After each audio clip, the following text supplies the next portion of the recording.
Bonjour madame. Vous êtes secrétaire général et porte-parole de la Conférence des évêques de France. Merci beaucoup de nous répondre ce matin. Vous avez décidé de rendre accessibles donc les archives sur l'abbé Pierre, et ce dès maintenant. Ça vous paraissait indispensable? Oui, tout à fait. Merci de me permettre de le dire. Je voudrais d'abord, en premier lieu, saluer le courage des personnes victimes de l'abbé Pierre qui parlent des agressions qu'elles ont subies. Vous le savez, nous avons exprimé dès le début de ces révélations notre effroi. Et aujourd'hui, avec l'association Emmaüs, l'Église va travailler à faire la lumière sur ce qui s'est passé.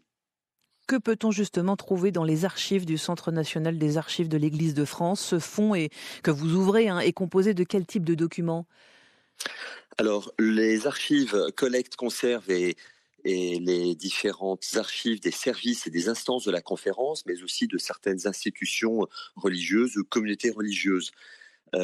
C'est vrai que c'est un geste exceptionnel puisque habituellement l'accès aux archives n'est pas possible avant 30 ou 75 ans, Mmh. et nous avons décidé, vu la gravité des révélations et pour faire toute la lumière, de pouvoir lever ce délai pour pouvoir dès aujourd'hui permettre à la commission qui a été décidée par l'association Emmaüs de pouvoir consulter ces archives. Mmh. Donc, on le précise, c'est pas un accès libre à tout le monde, ça concerne, des Et enquêteurs, des chercheurs, oui, tout à fait. Ce sont des des personnes journalistes? Mmh. habilitées.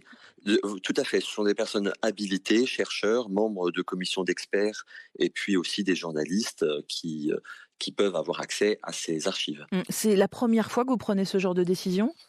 Nous l'avions permis à la commission Sauvé, la commission indépendante sur les abus dans l'Église, et donc là nous le refaisons d'une manière et en effet exceptionnelle. Donc sinon, sans cette dérogation, on rappelle que 75 ans après la mort de l'abbé Pierre, donc 75 ans après 2007, ça aurait fait 2082, donc en théorie. Oui, et vu évidemment les révélations qui sont faites, nous avons décidé cela, nous le devons aux personnes victimes. Est-ce que ça veut dire que l'Église, ainsi aussi, prend sa part de responsabilité?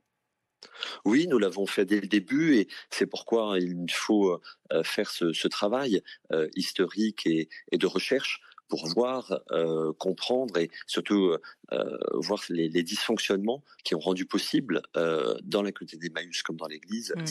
ces agressions de l'abbé Pierre. Et vous ne craignez pas ce qu'on pourrait éventuellement découvrir, parce qu'au fil justement des révélations sur l'abbé Pierre, on le rappelle, accusé par plus d'une vingtaine de femmes désormais d'agressions sexuelles et peut-être davantage à l'avenir, ces agissements étaient souvent connus et cachés dès les années 50. Est-ce que des évêques étaient forcément au courant?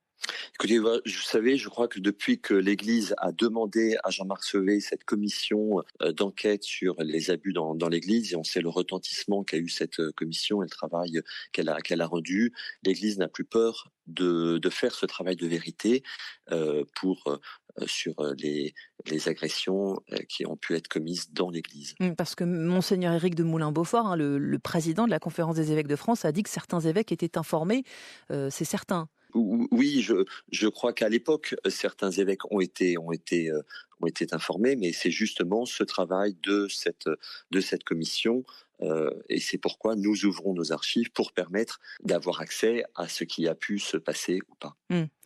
Véronique Margron, la présidente de la Conférence des religieux et religieuses de France, appelle à un processus de justice en expliquant que l'Église, justement, ne peut pas en être exemptée. Vous partagez donc ce point de vue? Oui, depuis, là encore, la remise du rapport Sauvé, vous savez que l'Église a mis en place des instances, une pour les religieux et les religieuses et l'autre pour Mmh. les prêtres des diocèses, d'instances de reconnaissance et de réparation. C'est-à-dire que nous accueillons les personnes victimes qui se manifestent par ces commissions indépendantes, et qui proposent un chemin de reconnaissance et de réparation, et l'Église est au rendez-vous Donc des réparations, en ça particulier pourra aller, financières, qui sont proposées. voilà, donc financièrement parlant aussi, ça pourra aller Mm. jusque-là de la part de l'Église pour les victimes de l'abbé Pierre? L'Église, en tout cas, s'est engagée à un chemin de reconnaissance et de réparation, Mmh. et elle ne reviendra pas sur ses engagements. Merci beaucoup, Père Hugues de Voilemont, d'avoir pris quelques minutes pour nous répondre sur France Info, secrétaire général et porte-parole de la Conférence des évêques de France. Et c'était l'invité fait du jour du 10-12.